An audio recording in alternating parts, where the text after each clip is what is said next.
11장과 11장 12절에서 40절까지의 말씀과요. 사도행전 15장, 예레미야 24장, 마가복음 10장 말씀입니다. 사사기 11장 12절에서 40절까지 말씀은요, 입다의 승리와 또 입다의 실패에 대해서 우리에게 말씀합니다. 입다는 탁월한 지략과 용맹으로 이 암몬과의 전쟁에서 승리를 거두었습니다. 하지만 하나님 앞에서 이 잘못된 서원을 함으로 자신의 딸을 하나님께 바쳐야 하는 이 결정적인 실수를 하죠. 이것을 통해서 우리는 이 입다라는 사람이 하나님을 믿고 의지하기보다는 하나님을 자신의 수단으로 이용하는 자였음을 보게 됩니다.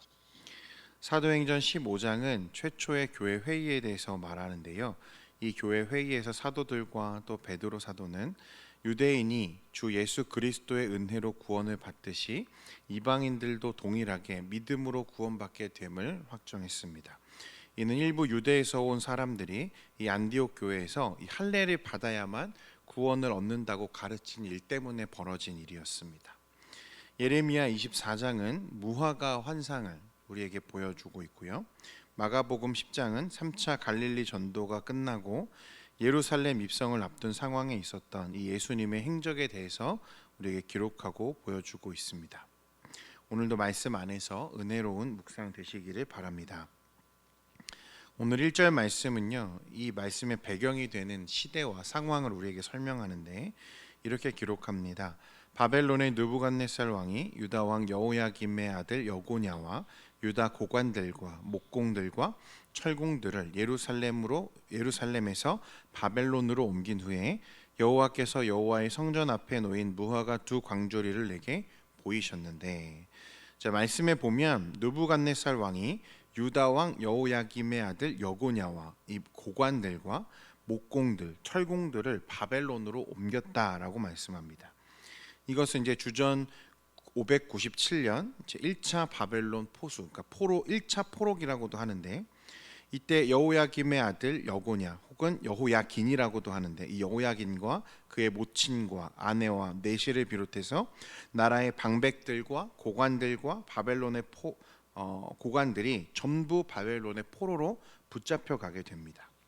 또한 예루살렘 성전과 왕궁에 있는 보물들을 노략당하고 예루살렘에 있던 유능한 장인들과 대장장이들을 전부 이 바벨론으로 이제 끌고 가죠. 그러니까 남유다의 핵심 인물들 중 대다수가 이 바벨론의 포로가 되어서 이제 끌려가게 되었습니다. 그러니까 이런 상황에서 하나님이 예레미야 선지자에게 환상을 이제 보여주시는 거예요. 그러니까 선지자는 성전 앞에 놓여 있는 두 개의 무화과 광주리를 보았다라고 말씀합니다. 우리 2절 말씀인데 우리 한번 같이 읽겠습니다. 시작.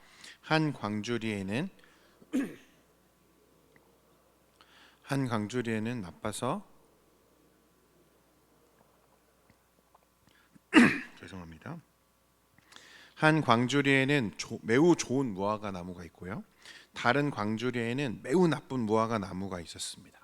좋은 무화과 열매는 어땠냐면 한 해에 처음 익은 열매처럼 탐스럽고 보기 좋은 것이었고, 이 나쁜 무화과의 상태는 좋지 않아서 먹을 수도 없는, 버려야만 하는 그런 상태였습니다.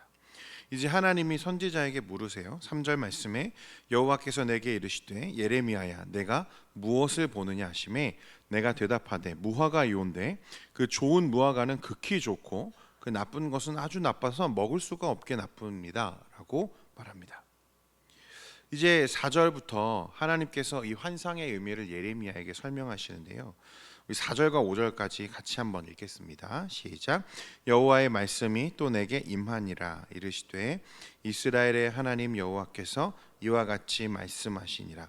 내가 이곳에서 옮겨 갈대아인의 땅에 이르게 한 유다 포로를 이 좋은 무화과 같이, 뜻밖에도 하나님은요 지금 이 바벨론에 붙잡혀간 1차 유다의 포로들, 그들을 뭐라고 말씀하시는 거죠? 좋은 무화과가 바로 이들이다 라고 말씀하시는 거예요. 여러분, 이건 당시 사람들에게요 매우 충격적인 내용이었습니다. 왜냐하면 에스겔 11장 3절에도 보면 당시 예루살렘에 남아있던 사람들은 내심 어떤 생각을 갖고 있었냐면 자신들을 이 가마 속의 고기에 비유하면서 포로로 끌려간 사람들보다는 어떻다? 내가 더 낫다라는 생각을 내심 갖고 있었거든요. 에스겔 11장 3절에 이렇게 기록합니다. 그들의 말이 집 건축할 때가 가깝지 아니한즉 이 성읍은 가마가 되고 우리는 고기가 된다 하나니. 그러니까 하나님께서 이 말씀을 선지자를 통해서 하지 않으셨다면 지금 예루살렘에 남아있는 사람들, 그러니까 포로로 끌려가지 않은 사람들은 그래도 내가 이 화를 피했구나라고 어떻게 하고 있는 거죠? 안심하고 있는 거죠. 그런데 하나님은 역으로 어떻게 얘기하세요? 이 1차로 포로로 끌려간 자들이 좋은 무화과 나무다 이렇게 말씀하시는 거예요. 하나님께서는 이런 사람들의 판단을 깨뜨리고 오히려 포로로 붙잡혀간 사람들이 복되다 말씀합니다. 하나님은 그들을 비록 바벨론의 볼모로 잡혀갔지만 그들을 돌보시고 좋게 하시고 다시 그들을 이 땅으로 인도해 세우실 것이라고 말씀하십니다. 심고 뽑지 않겠다고 하세요. 또 6절 7절에 보면요 이렇게 기록합니다. 내가 그들을 돌아보아 좋게 하여 다시 이 땅으로 인도하여 세우고 헐지 아니하며 심고 뽑지 아니하겠고 내가 여호와인 줄 아는 마음을 그들에게 주어서 그들이 전심으로 내게 돌아오게 하리니 그들은 내 백성이 되겠고 나는 그들의 하나님이 되리라. 우리가 어제 23장을 다룰 때도 우리가 함께 살펴봤지만 하나님의 계획은 무엇입니까? 이스라엘 백성을 이 바벨론의 포로로 끌려가게 하는 것이었어요. 그러니까 바벨론을 막아주시는 게 하나님의 뜻이 아닙니다. 바벨론에 끌려갔지만 그곳에서 하나님은 이스라엘이 다시 거룩을 회복하고 하나님의 백성으로서의 마음을 회복하기를 바라셨던 거예요. 그래서 그곳에서 내가 너희가 과거 조상들이 출애굽할 때 경험했던 이 구원을 너희가 다시 보게 될 거다. 하나님이 말씀하시죠. 그러니까 하나님의 계획은 이 바벨론에 포로로 끌려가는 것이 하나님의 마음인 거죠. 그래서 하나님은 이스라엘 사람들을 바벨론의 포로로 내어주셨습니다. 그러나 하나님은 그들을 버리시거나 그들을 진멸하시려는 게 아니었어요.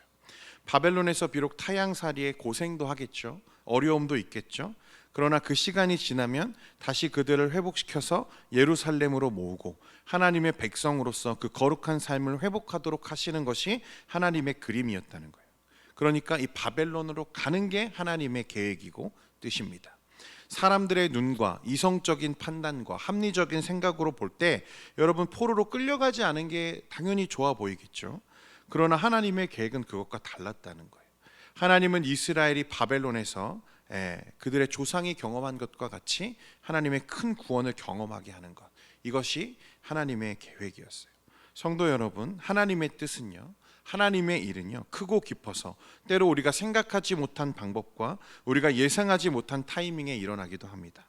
중요한 것은 그 순간 하나님의 계획에 순종하고 하나님의 뜻에 우리가 예민하게 반응하는 것이 중요한 거예요. 오늘 자신들의 시대적인 안목과 이성적인 판단을 믿고 이 하나님의 계획을 거절한 사람들이 있죠. 누굽니까? 예루살렘에 남아 있거나 아니면 이 화를 피해서 애굽으로 도피한 사람들이죠. 그 사람들에게 하나님은 어떻게 말씀하십니까? 8절부터 10절까지는 그 사람들에 대한 얘기인데요. 제가 읽어드리겠습니다. 여호와께서 이와 같이 말씀하시니라. 내가 유다 왕 시드기야와 그 고관들과 예루살렘의 남은 자로서 이 땅에 남아있는 자와 애굽 땅에 사는 자들을 나빠서 먹을 수 없는 이 나쁜 무화과 같이 버리되 세상 모든 나라 가운데 흩어서 그들에게 환난을 당하게 할 것이며 또 그들에게 내가 쫓아보낼 모든 곳에서 부끄러움을 당하게 하며 말거리가 되게 하며 조롱과 저주를 받게 할 것이며 내가 칼과 기근과 전염병을 그들 가운데 보내 그들이 내가 그들과 그들의 조상들에게 준 땅에서 멸절하기까지 이르게 하리라 하시니라. 하나님은 거기가 안전하다고, 너희들은 그 하나님의 계획을 거절하고 애굽으로 피했지만 그곳이 너희에게 안전이 될 것 같아? 라고 말씀하시죠. 너희들은 더 큰 화를 당하게 될 거야. 너희들은 더 큰 하나님의 진노를 겪게 될 거야 라고 말씀하십니다. 이 땅에 남아있는 자들, 포로로 끌려가지 않은 자들과 하나님의 권고를 무시하고 강대국 애굽을 의지하려고 피난을 떠난 자들을 나빠서 먹을 수 없는 무화과 같이 내가 버릴 것이다 라고 말씀하십니다. 실제로요 587년에요 바벨론의 2차 침공이 일어나죠. 이 사건으로요, 여러분 정말 말할 수 없는 이 노력과 침략을 통해서 이스라엘이 완전히 무너집니다. 사랑하는 성도 여러분, 우리가 이것을 통해서 기억해야 하는 것은 여러분 이 세상에 한 분 하나님 외에는 우리가 피할 곳이 없다는 사실을 기억하시기를 바랍니다. 애굽이 혹은 이 남아있는 예루살렘 성이 우리를 지켜주는 게 아니에요. 이 세상에서 우리가 피할 곳은, 우리 피할 산성은 우리 시편 시인이 고백하는 것처럼 우리 하나님밖에 없다는 사실입니다. 우리 눈에는요, 지금 저 애굽이 우리를 지켜줄 것 같죠. 예루살렘 성이 저 바벨론의 포로 생활보다는 더 안전할 것처럼 보이죠. 우리의 이성적인 판단과 합리적인 생각은 늘 그렇게 우리를 이끌어 갑니다. 시대적인 흐름은 그렇게 보일 수도 있어요. 우리는 이성적인 존재이기 때문에 그것들이 합리적으로 보입니다. 우리가 가지고 있는 어떤 재물들, 우리가 가지고 있던 어떤 환경들, 그런 것들이 우리에게 우리의 안전을 보장해 줄 것처럼 우리가 느끼며 우리가 그것들을 추구하며 살아가죠. 성도 여러분, 그러나 하나님의 일은 우리의 이성과 우리의 합리적인 판단을 월등히 뛰어넘는다는 것을 결코 잊지 말아야 됩니다. 여러분, 한순간에 무너지는 거예요. 이 세상에 우리가 쌓아 올린 이 바벨론과 같은 것들, 애굽과 같은 것들은요, 한순간에 무너지는 것들입니다.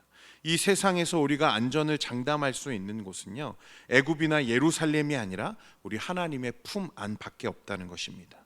하나님 안에 거할 때 여러분 그곳이 바벨론이라 할지라도 하나님 그것이 좋은 무화과라고 오늘 우리에게 말씀하시는 거예요. 물론 바벨론에 간 포로들의 삶이요, 평탄했다는 것은 아닙니다. 그러나 그들은 이제 때를 기다릴 수 있죠. 회복을 소망할 수 있다는 것입니다. 하나님은 바벨론이라는 시련을 통해서 그들을 연단하시기를 바랬어요. 그리고 다시 하나님을 찾기를 바라셨습니다. 하나님은 이 고난을 통해서 우리를 좋은 무화과로 만들어 가시는 거지, 우리에게 무조건적인 어떤 평탄한 삶을 하나님이 말씀하시는 게 아니라는 거예요. 성도 여러분, 그렇기 때문에 오늘날 이 땅에 살아가는 우리들은요, 하나님의 나라에 살지만 또한 이 땅에 살아갑니다. 이 땅에 살아가는 우리의 삶은 어떻습니까? 불편함이 있고 결핍이 있고 부족함이 있고 질병과 가난과 여러 가지 문제들이 우리 삶에 있죠. 그러나 여러분, 이것을 통해서 하나님은 우리가 하나님을 더 보기를 원하시는 거예요. 하나님은 더 우리가 하나님을 의지하기를 바라신다는 것입니다. 폭풍우가 몰아치는 밤에요, 주님이 베드로에게 물 위를 걸어오라라고 말씀하셨습니다. 두려웠죠. 그러나 베드로는 용기를 가지고 그 물 위로 발걸음을 내딛었습니다. 이내 두려움에 곧 물에 빠지게 되었지만 주님이 그의 손을 붙잡아 주시죠. 주님이 오라고 하실 때 우리는 믿고 가는 것입니다. 그곳이 폭풍우가 있건 파도가 치건 상관없이 가는 거예요. 발길을 내딛었을 때 우리는 물 위를 걸을 수 있는 경험도 할 수 있고 주님이 우리의 손을 붙잡아 주시는 것을 경험할 수 있다는 것입니다. 오늘 하나님의 말씀은 이거예요. 우리가 이 땅에 살아갈 때요, 겪는 어려움들, 성도 여러분들 삶 속에 다 있으신 줄 압니다. 가난도 있고 어려움도 있고 여러 가지 문제들을 만나게 되죠. 그 순간 우리가 바라보아야 할 것은 일렁이는 파도가 아닙니다. 폭풍우가 아니라는 거예요. 우리 손을 붙잡아 주시는 주님이라는 사실을 기억하시기 바랍니다. 주 안에 사랑하는 성도 여러분, 그러므로 오늘 하루의 삶도 또 한 주간의 삶 속에서도 우리 주님을 끝까지 신뢰하고 그곳이 바벨론이라 할지라도 또 파도가 출렁이는 바다 위라 할지라도 주님을 신뢰하고 그 길을 걸을 수 있는 저와 여러분 되기를 소원합니다. 기도하겠습니다. 거룩하신 하나님 아버지, 오늘 이 바벨론의 포로로 끌려간, 그래서 상실하고 실망하고 좌절하고 있는 사람들에게 좋은 무화과처럼 내가 너희를 돌볼 것이라 말씀하시는 그 하나님의 음성을 우리가 듣습니다. 하나님, 우리의 눈으로는, 우리의 판단으로는 바벨론에 끌려간 것보다 남아있는 것이 나은 것 같고 바벨론보다 애굽이 더 안전할 것 같은데 하나님은 아니라고 말씀하십니다. 하나님, 우리의 이성과 우리의 판단을 너무 지나치게 신뢰하지 않게 하시고 하나님의 계획과 하나님의 뜻을 구하는 우리 모두가 되게 해 주옵소서. 그래서 이제는 주님을 더 신뢰하고 주님이 부르실 때, 주님이 가라고 말씀하실 때 두렵지만 그 발걸음을 내딛었던 베드로처럼 우리가 그 길을 걸어갈 수 있도록 주님 은혜 베풀어 주시옵소서. 오늘 우리 성도들 각자의 삶의 연약함과 문제들을 가지고 주님 앞에 나아갑니다. 하나님 응답해 주시고 우리에게 말씀해 주시며 하나님의 뜻을 분별하여 알 수 있도록 주님 지혜를 허락해 주옵소서. 하나님, 또 이외에도 많은 기도의 제목들이 있는데 이후에 우리의 기도를 조성하시고 하나님과 함께 동행하는 시간 되게 하옵소서. 예수님의 이름으로 기도합니다. 아멘.